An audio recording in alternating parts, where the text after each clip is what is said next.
नवा अध्याय। युधिष्ठिर आदि का भीष्म जी के पास जाना और भगवान श्री कृष्ण की स्तुति करते हुए भीष्म जी का प्राण त्याग करना।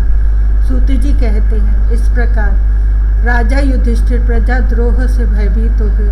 फिर सब धर्मों का ज्ञान प्राप्त करने की इच्छा से उन्होंने कुरुक्षेत्र की यात्रा की, जहाँ भीष्म पितामह शरशैया पर पड़े हुए थे। शौनक आदि ऋषियों उस समय उन सब भाइयों ने स्वर्ण जटित रथों पर, जिनमें अच्छे अच्छे घोड़े जुटे हुए थे, सवार होकर अपने भाई युधिष्ठिर का अनुगमन किया। उनके साथ व्यास, धौम्य आदि ब्राह्मण भी थे। शौनक जी अर्जुन के साथ भगवान श्री कृष्ण भी रथ पर चढ़कर चले। उन सब भाइयों के साथ महाराज युधिष्ठिर की ऐसी शोभा हुई मानो यक्षों से घिरे हुए स्वयं कुबेर ही जा रहे हों। अपने अनुचरों और भगवान श्री कृष्ण के साथ वहां जाकर पांडवों ने देखा कि भीष्म पितामह स्वर्ग से गिरे हुए देवता के समान पृथ्वी पर पड़े हुए हैं। उन लोगों ने उन्हें प्रणाम किया। शौनक जी उसी समय भरतवंशियों के गौरव रूप भीष्म पितामह को देखने के लिए सभी ब्रह्म ऋषि, देव ऋषि और राज ऋषि वहां आए। पर्वत, नारद, धौम्य, भगवान व्यास, बृहदश्व, भरद्वाज शिष्यों के साथ परशुराम जी, वशिष्ठ, इंद्रप्रमद, त्रित, गृत्समद, असित, कक्षीवान, गौतम, अत्रि, विश्वामित्र, सुदर्शन तथा और भी सुखदेव आदि शुद्ध हृदय महात्मागण एवं शिष्यों के सहित कश्यप, अंगिरा पुत्र बृहस्पति आदि मुनिगण भी वहां पधारे।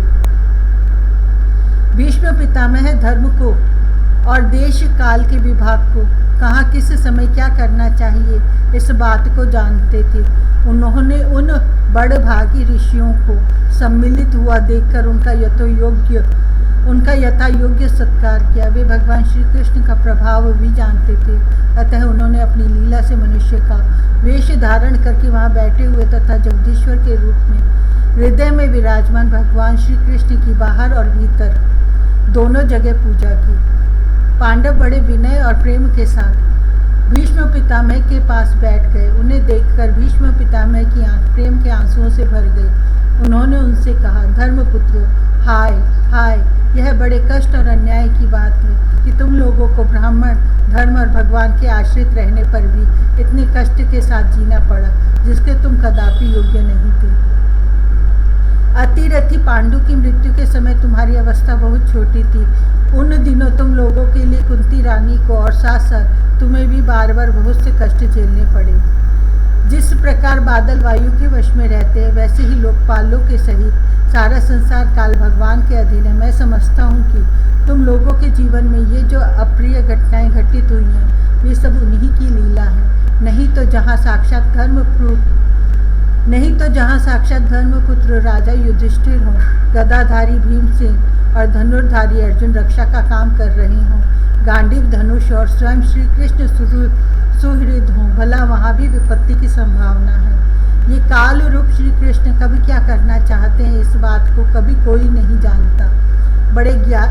बड़े बड़े ज्ञानी भी इसे जानने की इच्छा करके मोहित हो जाते हैं। युधिष्ठिर, संसार की ये सब घटनाएं ईश्वर इच्छा के अधीन है। उसी का अनुसरण करके तुम इस अनाथ प्रजा का पालन करो, क्योंकि अब तुम ही इसके स्वामी और इसे पालन करने में समर्थ हो। ये श्री कृष्ण साक्षात भगवान है। ये सब के आदि कारण और परम पुरुष नारायण हैं। अपनी माया से लोगों को मोहित करते हुए ये यदुवंशियों में छिपकर लीला कर रहे हैं। इनका प्रभाव अत्यंत गूढ़ एवं रहस्यमय है। युधिष्ठिर, उसे भगवान शंकर, देव ऋषि नारद और स्वयं भगवान कपिल ही जानते हैं, जिन्हें तुम अपना मेरा भाई, प्रिय मित्र और सबसे बड़ा हितु मानते हो, और जिन्हें तुमने अपने प्रेमवश अपना मंत्री, दूत और सारथी तक बनाने में संकोच नहीं किया है। वे स्वयं परमात्मा हैं। इन सर्वात्मा, समदर्शी, अद्वितीय, अहंकार रहित और निष्पाप परमात्मा में उन ऊंचे नीचे कार्यों के कारण कभी किसी प्रकार की विषमता नहीं होती। युधिष्ठिर, इस प्रकार सर्वत्र सम होने पर भी देखो तो सही, वे अपने अनन्य प्रेमी भक्तों पर कितनी कृपा करते हैं। यही कारण है कि ऐसे समय में, जबकि मैं अपने प्राणों का त्याग करने जा रहा हूँ, इन भगवान श्री कृष्ण ने मुझे साक्षात दर्शन दिया है। भगवत परायण योगी पुरुष भक्ति भाव से इनमें अपना मन लगाकर और वाणी से इनके नाम का कीर्तन करते हुए शरीर का त्याग करते हैं और कामनाओं से तथा कर्म के बंधन से छूट जाते हैं, वे ही देवदेव भगवान अपने प्रसन्न हास्य और रक्त कमल के समान अरुण नेत्रों से उल्लसित मुख वाले चतुर्भुज रूप से, जिसका और लोगों को केवल ध्यान में दर्शन होता है, तब तक यहीं स्थित रहकर प्रतीक्षा करें जब तक मैं इस शरीर का त्याग न कर दूं। सूत जी कहते हैं, युधिष्ठिर ने उनकी यह बात सुनकर शरशैया पर सोए हुए भीष्म पितामह से बहुत से ऋषियों के सामने ही नाना प्रकार के धर्मों के संबंध में अनेकों रहस्य पूछे।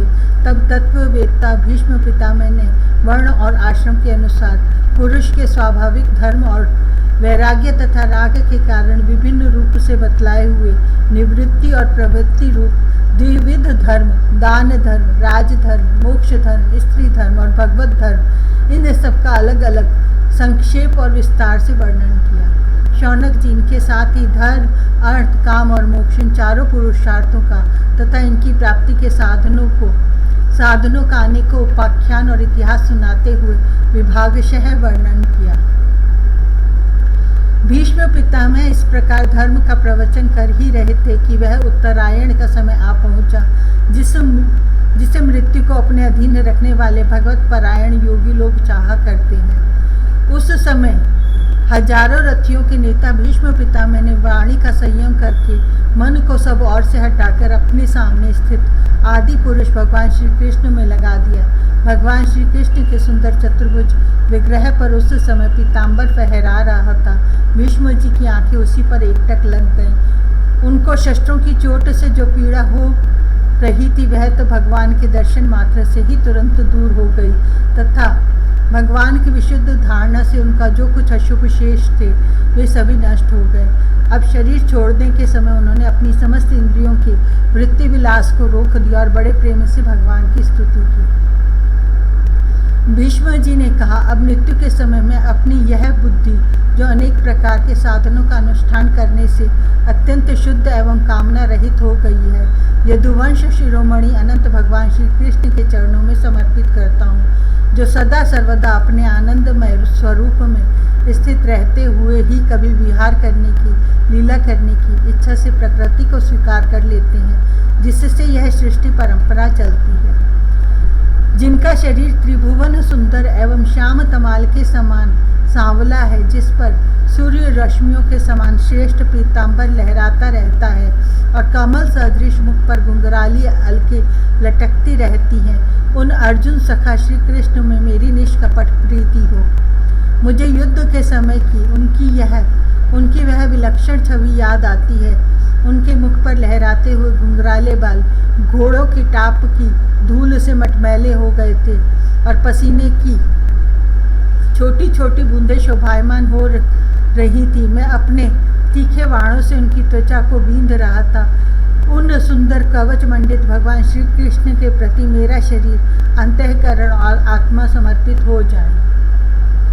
अपने मित्र अर्जुन की बात सुनकर, जो तुरंत ही पांडव सेना और कौरव सेना के बीच में अपना रथ ले आए और वहां स्थित होकर जिन्होंने अपनी दृष्टि से ही शत्रु पक्ष के सैनिकों की आयु छीन ली, उन पार्थ सखा भगवान श्री कृष्ण में मेरी परम प्रीति हो। अर्जुन ने जब दूर से कौरवों की सेना के मुखिया हम लोगों को देखा, तब पाप समझकर वह अपने स्वजनों के वध से विमुख हो गया। उस समय जिन्होंने गीता के रूप में आत्मविद्या का उपदेश करके उसके सामयिक अज्ञान का नाश कर दिया, उन परम पुरुष भगवान श्री कृष्ण के चरणों में मेरी प्रीति बनी रही। मैंने प्रतिज्ञा कर ली थी कि मैं श्री कृष्ण को शस्त्र ग्रहण कराकर छोड़ूंगा। उसे सत्य एवं ऊंची करने के लिए उन्होंने अपनी शस्त्र ग्रहण न करने की प्रतिज्ञा तोड़ दी। उस समय वे रथ से नीचे कूद पड़े और सिंह जैसे हाथी को मारने के लिए उस पर टूट पड़ता है, वैसे ही रथ का पहिया लेकर मुझ पर झपट पड़े। उस समय वे इतने वेग से दौड़े कि उनके कंधे का दुपट्टा गिर गया और पृथ्वी कांपने लगी। मुझ आतताई ने तीखे बाण मार मार कर उनके शरीर का कवच तोड़ डाला था, जिससे सारा शरीर लहूलुहान हो रहा था। अर्जुन के रोकने पर भी वे बलपूर्वक मुझे मारने के लिए मेरी ओर दौड़े आ रहे थे। वे ही भगवान श्री कृष्ण जो ऐसा करते हुए भी मेरे प्रति अनुग्रह और भक्त वत्सलता से परिपूर्ण थे, मेरी एकमात्र गति हो, आश्रय हो। अर्जुन के रथ की रक्षा में सावधान जिन श्री कृष्ण के बाएं हाथ में घोड़ों की रास थी और दाहिने हाथ में चाबुक, उन दोनों की शोभा से उस समय जिनकी अपूर्व छवि बन गई थी तथा महाभारत युद्ध में मरने वाले वीर जिनकी इस छवि का दर्शन करते रहने के कारण सारूप्य मोक्ष को प्राप्त हो गए, उन्हीं पार्थ सारथी भगवान श्री कृष्ण में मुझे मरणासन की परम प्रीति हो। मुझ मरणासन की परम प्रीति हो, जिनकी लटकीली सुंदर चाल, हाव भाव युक्त चेष्टाएं, मधुर मुस्कान और प्रेम भरी चितवन से अत्यंत सम्मानित गोपियां रासलीला में उनके अंतर्धान हो जाने पर प्रेमोन्माद से मतवाली होकर जिनकी लीलाओं का अनुकरण करके तन्मय हो गई थी, उन्हीं भगवान श्री कृष्ण में मेरा परम प्रेम है। जिस समय युधिष्ठिर का राष्ट्रीय यज्ञ हो रहा था, मुनियों और बड़े बड़े राजाओं से भरी हुई सभा में सबसे पहले सबकी ओर से इन्हीं सबकी दर्शनीय भगवान श्री कृष्ण की मेरी आंखों के सामने पूजा हुई थी, वे ही सबके आत्मा प्रभु आज इस मृत्यु के समय मेरे सामने खड़े हैं। जैसे एक ही सूर्य अनेक आँखों से अनेक रूपों में दिखते हैं, वैसे ही अजन्मा भगवान श्री कृष्ण अपने ही द्वारा रचित अनेक शरीरधारियों के हृदय में अनेक रूप से जान पड़ते हैं। वास्तव में तो वे एक और सबके हृदय में विराजमान हैं ही। उन्हीं इन भगवान श्री कृष्ण को मैं भेद भ्रम से रहित होकर प्राप्त हो गया हूँ। सूत जी कहते हैं इस प्रकार, भीष्म पितामह ने मन, वाणी और दृष्टि की वृत्तियों से आत्मस्वरूप भगवान श्री कृष्ण में अपने आप को लीन कर दिया। उनके प्राण वहीं विलीन हो गए और वे शांत हो गए। उन्हें अनंत ब्रह्म में लीन जानकर सब लोग वैसे ही चुप हो गए जैसे दिन के बीत जाने पर पक्षियों का कलरव शांत हो जाता है। उस समय देवता और मनुष्य नगारे बजाने लगे, साधु स्वभाव के राजा उनकी प्रशंसा करने लगे और आकाश से पुष्पों की वर्षा होने लगी। शौनक जी, युधिष्ठिर ने उनके मृत शरीर की अंत्येष्टि क्रिया कराई और कुछ समय के लिए वे शोकमग्न हो गए। उस समय मुनियों ने बड़े आनंद से भगवान श्री कृष्ण की उनके रहस्यमय नाम ले लेकर स्तुति की। इसके पश्चात अपने हृदयों को श्री कृष्णमय बनाकर वे अपने अपने आश्रमों को लौट गए। तदंतर भगवान श्री कृष्ण के साथ युधिष्ठिर हस्तिनापुर चले आए और उन्होंने वहाँ अपने अपने चाचा धृतराष्ट्र और तपस्विनी गांधारी को ढांढस बंधाया। फिर धृतराष्ट्र की आज्ञा और भगवान श्री कृष्ण की अनुमति से समर्थ राजा युधिष्ठिर अपने वंश परंपरागत साम्राज्य का धर्म पूर्वक शासन करने लगे।